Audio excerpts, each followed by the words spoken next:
Thank you so much, Monisha. Pleasure is all mine, and I'm honored to be having this conversation with you. And thank you for hosting this, for starting this campaign. It's extremely important, and it's a topic that is very close to my heart. I see this amazing backdrop of the Black Rose, and I know it's a wonderful book that you've written. Why don't you start by telling us, how the book happened in the last 3 years? Over the pandemic period, I, like many others, had a lot of time for self-reflection. Because I was put on furlough. I used to work in the events industry, and of course, overnight the events industry was all kaput. And so with a lot of time on my hands, there was a lot of soul searching. And then it happened to be that, the world witnessed a very unfortunate atrocity of George Floyd's murder. And then we had the Black Lives Matter movement. And that really, really struck me hard, because I remember attending a protest myself, very passionately wanting to support the Black community, asking my children to make posters and banners to take along to the protest in the park, one of the last ones in London, towards the end of June. And I remember talking to a Black man at the end of the protest and commending him for sharing his experiences of racism, some horrific ones, including, physical abuse. And I remember standing there talking to him, but shifting my position slightly and shifting my cap that I had on, because I didn't want to catch the sun. And at that moment, I remember vividly feeling extreme guilt and shame because of my hypocrisy. The fact that I was there to support, anti-racism and to be a voice for them and to show myself there. But I had given into colorism, and I didn't want to catch the sun because obviously I didn't want to tan. And you're standing in front of a community that is, generally speaking, darker than you, So the penny dropped that moment for me, and I just felt so much guilt and shame that for days after that, I couldn't sleep. And I started to unravel my own story in my head. And, how is it that I've come to this stage in my life where I claim that I'm a compassionate, kind person who does not believe in racism, and yet actually this is an act of racism. But as I started to dig deep, I kind of went back to my childhood days and the trauma related to colorism. And I started to write my story. And that's how the Black Rose came about. That normalized in our community, in our society, and not just South Asians. We're talking colorism is rampant everywhere in the world of color. I went back to my experiences as far as I can remember to the age of 6. And I remember vividly that the seed was planted in my mind about being dark-skinned and about not being beautiful, not being desirable. And worst of all, not belonging, because I have the skin tone that I have, but I have very, very light-skinned parents. They're very fair. And so is my brother. At the age of 6, for whatever reason, my parents moved to Japan. They wanted to start a new life. My parents worked really hard. They couldn't afford my education though, because Japan at that time,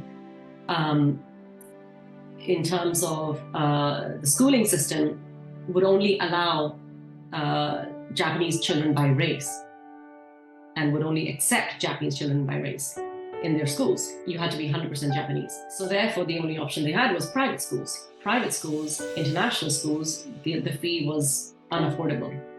So they enrolled me in a boarding school at the age of 6. To then be enrolled in a boarding school and to be thousands of miles away from your parents, to not be able to talk to them or see them every single day, to then be told that you were left behind because your parents are ashamed of your color. This is what I had to cope with and what I had to deal with, and try and understand the world that I'm in, the colorist world that I am in as a 6-year-old. My world was shattered. I was told that I don't belong. Even as an adult, every single moment of our lives, we are constantly looking for that sense of belonging. That is what humans find comforting. Whether it's in a friends group, whether it's within your family, whether Absolutely. it's in a larger gathering in a community, every single moment of our lives, we're looking for belonging, right? That's why when you asked me about this discussion, belonging and inclusion are two things that are so close to my heart, because I know what it does to you when that's snatched away from you. Right. And that's why I started writing this book, because I felt this need to firstly heal myself, and to, as painful as it was, to visit this, trauma. And in the process of writing it initially as a journal, I started to realize that I need to share this with other people, because I'm sure this is not just me. This colorism is something that millions of people go through on a daily basis. Hence the tagline on my book, on my front cover, is "My story of colorism silently lived by millions." I then kind of felt compelled to share it as a memoir, so that I can help make a difference to other people, whether it's to help heal other people, victims of colorism, or whether it's to educate the perpetrators of colorism and the narrative that comes along with it, that only fair is beautiful, and therefore the haunts that the victims are having to deal with, and how those words can really make a very deep detrimental impact on one's self-esteem and mental health. Just to dig a little deeper, because this is what I would love to bring about in our conversation. How has this book been met by those in the society? Have you felt at least the book has been accepted? I was petrified of how people will take it, ashamed, because I did pull myself out. I talked about my own hypocrisy and how I come to this stage and how much guilt and shame I felt. But fortunately, I think the one good thing that I've seen from this book is that there is still kindness in this world. People appreciate raw and honest stories. If I played the victim card all the time, I guess maybe it would have been received differently. But because I've also mentioned that I was a victim to begin with, but somehow, because of the brainwashing as such, right, from a child, and how a child saw colorism from her eyes, and then a teenager, and then a 20-something-year-old, and how she succumbed, and then she eventually became a perpetrator herself, because once you succumb to the creams, you're succumbing to the narrative. So I think people are really, really appreciating the message in the book and are learning from it. So do you feel that yes, this is going to be dealt with as one exercise, promoted for awareness, to an extent, and then you want to move on to another cause, another purpose? How are you envisioning this whole journey of yours? There are voices out there who are speaking up against colorism. Somehow I feel like we need to come together as a voice, and there needs to be events, there need to be like opportunities for people who are afraid of sharing their experiences to be able to have that platform, either on social media or physically at an event, to be able to talk about their experiences. So that's one of the things that I really enjoy doing. What does this word inclusion mean to you? I want to answer that in a slightly different way. My question, in fact, is that what is normal? Yeah. And why is the definition of normal narrowing day by day?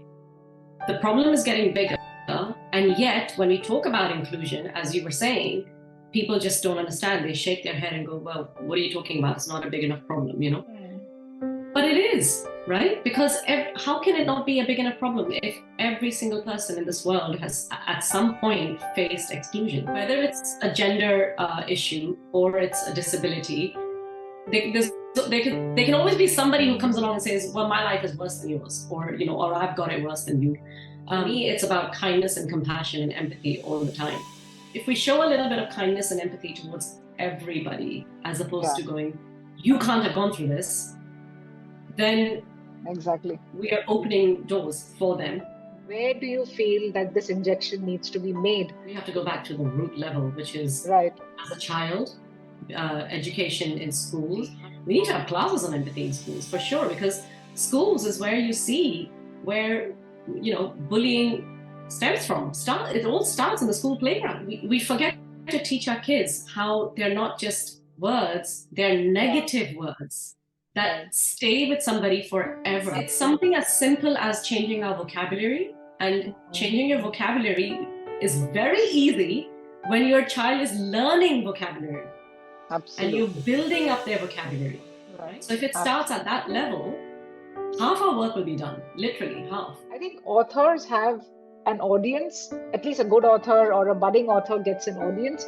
Start talking about issues, whether you're making it a personal narrative or you're fictionalizing it a little bit. Common thing between your book and Kia's book, and Kia wrote a book on disability, right? At a very young age. I think I got motivated because she brought it out in me. I will not take the credit of this voice that you're hearing today because I was busy trying to adjust. Okay, and that's my truth. Kia writing the book, going on the stage and saying this, that, I'm doing this for my mother who's been struggling, actually dropped the penny for me because I was able-bodied and I was in the system, adjusting to the system.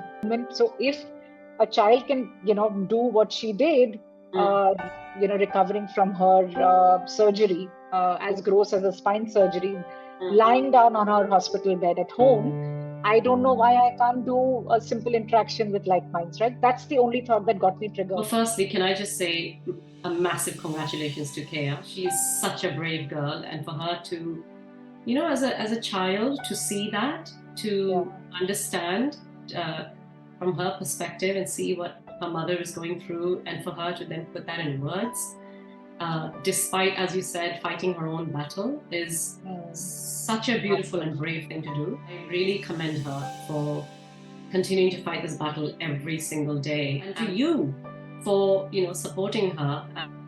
It's not easy.